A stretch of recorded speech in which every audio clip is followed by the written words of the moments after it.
monocitos, eosinófilos y en mucha menor cantidad los basófilos. No hay que olvidar de que también las células inflamatorias involucran a células del tejido conectivo, por ejemplo los mastocitos, que eran los que iniciaban el proceso inflamatorio secretando histamina, que era la sustancia fundamental para el proceso de vasodilatación de las arteriolas, situación que se llamaba también hiperemia. ¿Ya? Si bien que tenemos clases a futuro donde nos referiremos en particular al proceso de hiperemia, es importante que sepan que el proceso de vasodilatación de las arteriolas también recibe el nombre de hiperemia. ¿Ya? No solamente la hiperemia es inflamatoria, pero en este caso la hiperemia de origen inflamatorio es originado gracias a la secreción de histamina de los mastocitos. Acá también pueden ver los macrófagos como parte de una población estable del tejido conectivo. Por ejemplo, los macrófagos alveolares, tenemos las células de Kupffer. También deben acordarse que ese tipo de células participa en la inflamación, no solo los monocitos que migran hacia los tejidos. El fibroblasto, el cual siempre estaba asociado a una célula estable del tejido conectivo, también tiene un rol activo en el proceso inflamatorio, especialmente en las fases más tardías, donde participan en el proceso de reparación o regeneración de los tejidos. En este resumen nos vamos a referir especialmente a los leucocitos, al polimorfo nuclear neutrófilo y a los eosinófilos, que son las células principales de la inflamación aguda. El neutrófilo, acá ustedes lo pueden ver, tal como les he mencionado en clases, es una célula que es polimorfo nuclear. Significa que su núcleo es polimórfico, no es un núcleo redondo con una forma muy definida, sino que es multilobulado. Acá en este caso el dibujo muestra 4 lóbulos, ¿ya? Con el corpúsculo de Barr que corresponde al cromosoma X en el caso de la mujer, donde acá este dibujo, ¿cierto?, está por cierto exagerado, ¿cierto? Muestra acá los gránulos que forma parte del citoplasma del neutrófilo, hasta incluso el aparato de Golgi. Esa imagen, tal como les comentaba en la clase, es una imagen demasiado idealizada, ¿ya? Que jamás se va a poder ver así con microscopía convencional. La última vez que ustedes vieron el neutrófilo era en un frotis sanguíneo, donde se podía visualizar su forma más o menos regular, ¿cierto? Redonda, de aproximadamente 15 micras de diámetro, dependiendo de la especie. En general tiene 3 lóbulos, ya en promedio, pero ese número de lóbulos puede variar dependiendo de la edad del neutrófilo, desde ser bilobulado a una forma incluso como de herradura, en el caso de las formas inmaduras, hasta 5 o 6 lóbulos en el caso del neutrófilo que está circulando por demasiado tiempo en sangre. Ya en situaciones, por ejemplo, donde el animal está con estrés crónico, les comentaba que el cortisol, por ejemplo, limita la migración de los neutrófilos hacia los tejidos, por lo tanto, permanecen más tiempo circulantes. Las características generales del neutrófilo, una muy importante es que es la primera célula que migra desde la sangre hacia los tejidos, ¿ya? Por lo tanto, es una célula que se considera de la inflamación aguda. Es una célula que realiza fagocitosis de los microorganismos, pero algo que es tremendamente importante es que el neutrófilo no tiene la capacidad de recircular. Significa que el neutrófilo, una vez que sale de la sangre y se dirige a un tejido donde participa como en el proceso inflamatorio, el neutrófilo no vuelve a la circulación.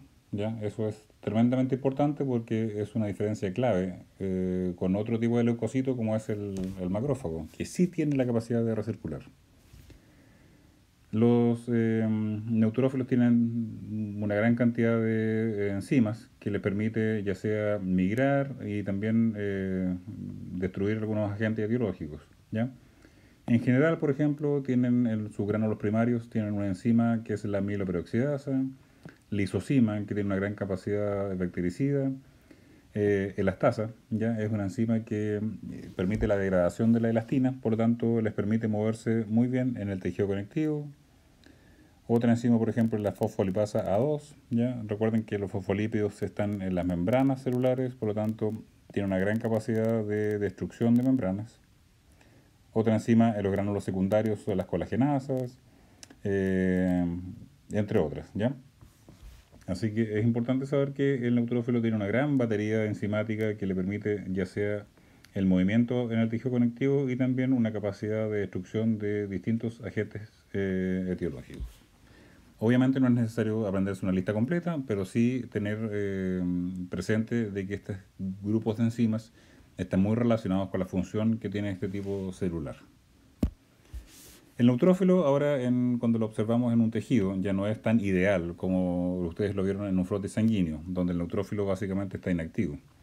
En los tejidos, como esta fotografía que vimos en el práctico cuando vimos el linfonódulo de un animal que tenía anthrax, vemos que el neutrófilo varía mucho la forma de su núcleo en un corte histológico.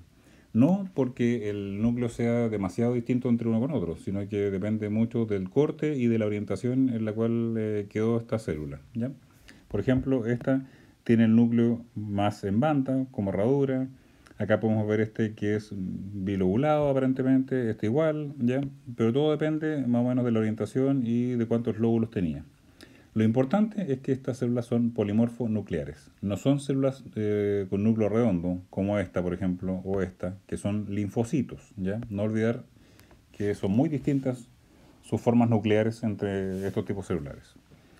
La imagen que también vimos, que es la misma que están viendo acá, muestra bacterias, ¿ya?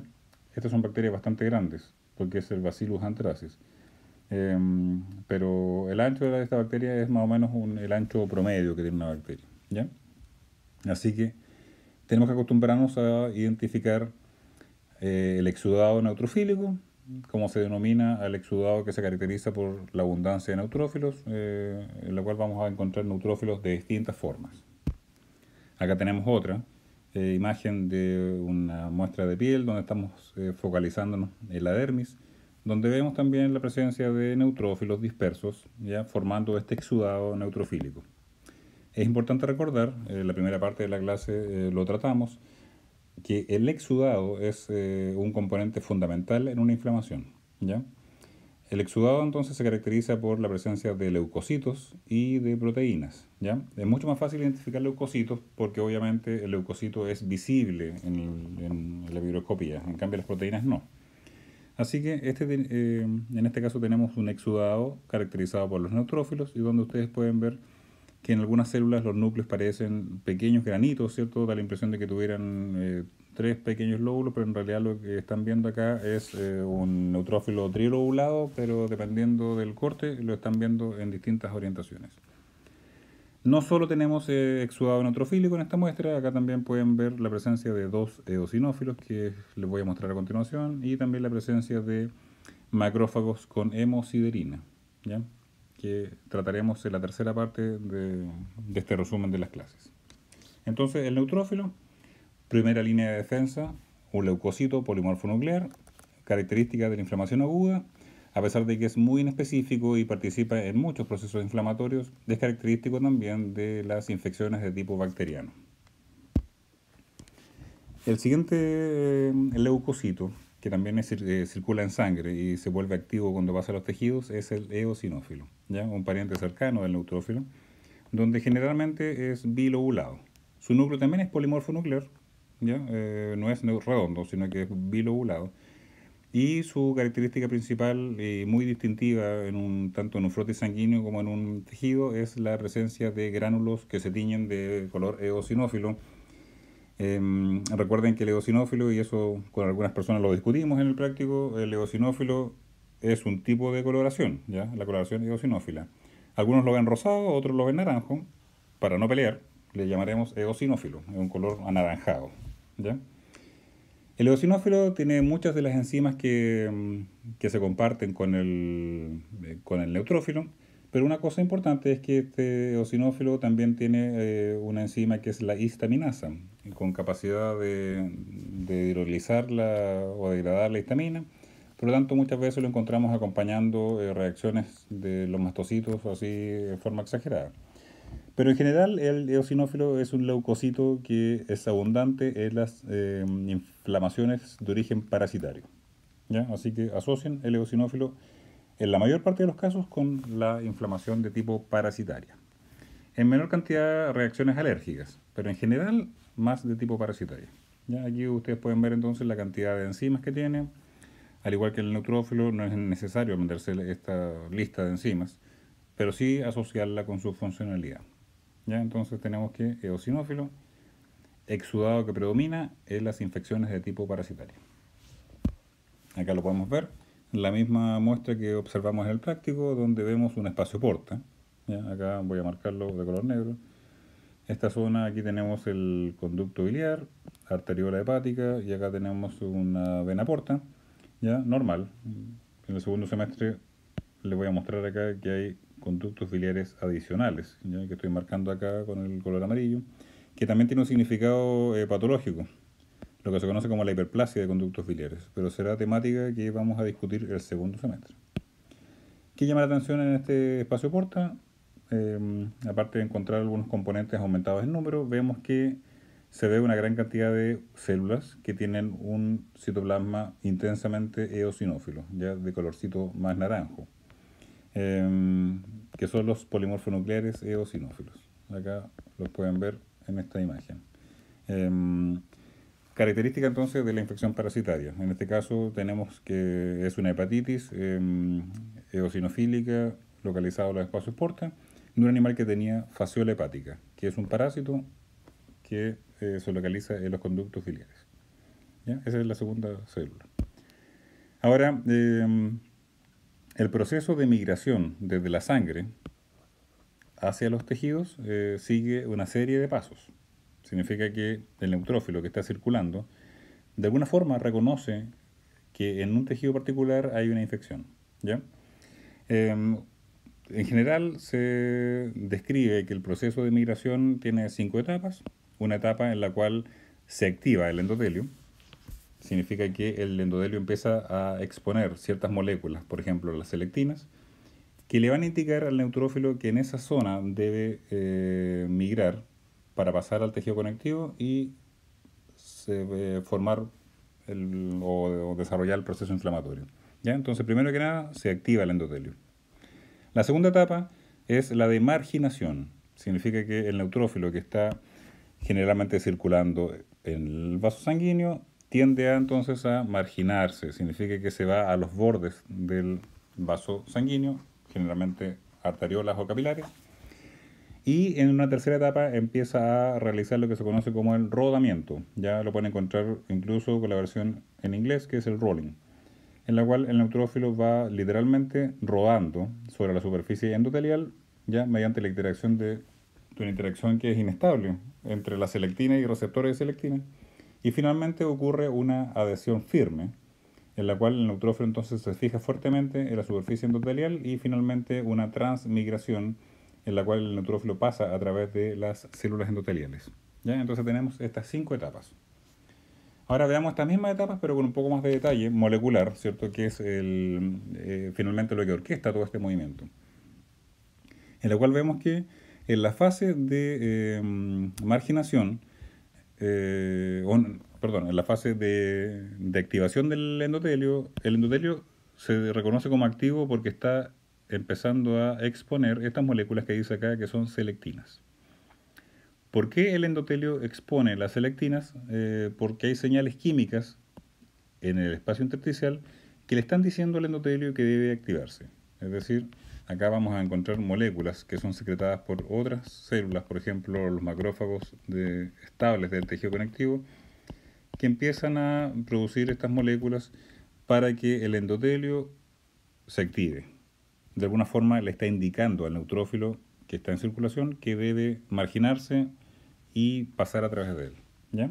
Entonces expone selectinas, el endotelio, el neutrófilo expone receptores para esas selectinas, las cuales interactúan y realizan una unión que es inestable. ¿Ya? ¿Por qué es inestable? Porque se rompe fácilmente. Entonces, a medida que la sangre va fluyendo, lo va empujando, el neutrófilo se va soltando y vuelve a unirse y por lo tanto realiza este movimiento de rodar. ¿Ya? En algún momento la concentración de esta sustancia quimiotáctica es tan alta que el endotelio empieza a exponer moléculas que realizan una unión más fuerte, que están estas moléculas que hay aquí de la unión de la familia de los CAM, ¿ya? Que son moléculas de adhesión celular y realizan una unión más estable con el neutrófilo, perdón. Entonces el neutrófilo con el endotelio interactúan fuertemente, por lo tanto ahora ya el flujo sanguíneo no mueve al neutrófilo y finalmente el neutrófilo interactúa con estas moléculas de adhesión celular y pasa a través de este endotelio mediante un proceso de transmigración. ¿Ya? Así que entiéndase que la primera etapa es la activación del endotelio, la marginación del neutrófilo, rodamiento del neutrófilo, unión estable del neutrófilo con el endotelio y finalmente la transmigración. ¿Ya? Ahora, ¿por qué es importante conocer este proceso? Porque hay muchos principios farmacológicos, ya muchos fármacos que pueden favorecer o debilitar este proceso. Por ejemplo, algunos antiinflamatorios. Por lo tanto, conocer este proceso es importante. Una vez que el neutrófilo llega al tejido, ¿qué hace en el tejido? ¿Ya? Por ejemplo, en el caso de una infección bacteriana. ¿Cómo actúa entonces una célula inflamatoria una vez que llega al sitio de la lesión?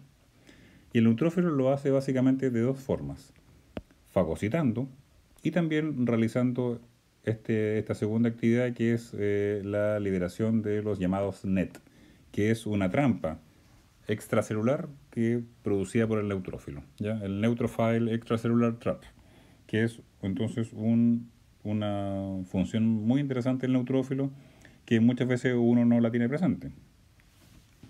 La fagocitosis, muy conocida, consiste en la endocitosis, la internación de un agente etiológico por parte del neutrófilo. El neutrófilo no es la única célula que fagocita, sino que es una actividad bastante general. Incluso las plaquetas fagocitan, a pesar de que son células que no tienen núcleo, ¿ya? Entonces, no es exclusivo de la fagocitosis del neutrófilo. Una vez que el neutrófilo fagocita, ocurre la fusión del fagolisosoma, que no es otra cosa que la fusión de la vacuola que tiene la bacteria en este caso, con las enzimas digestivas para que esta bacteria vaya siendo degradada. ¿Ya? Esto entonces es lo que ocurre después de la fagocitosis. Me voy a enfocar un poco más en este proceso que se conoce como la formación de los NET, porque es una actividad bastante novedosa que probablemente no habían escuchado antes. ¿En qué consiste la formación de los NET, de esta malla? Es una especie de trampa, ya como una especie de bomba casera que realiza el neutrófilo. Como se ve en el esquema, ¿en qué consiste un NET? El neutrófilo lo que hace es liberar su propio ADN, ¿ya? Y ese ADN se liga a sus histonas y a otras enzimas como por ejemplo la mieloperoxidasa, la elastasa y la catepsina G.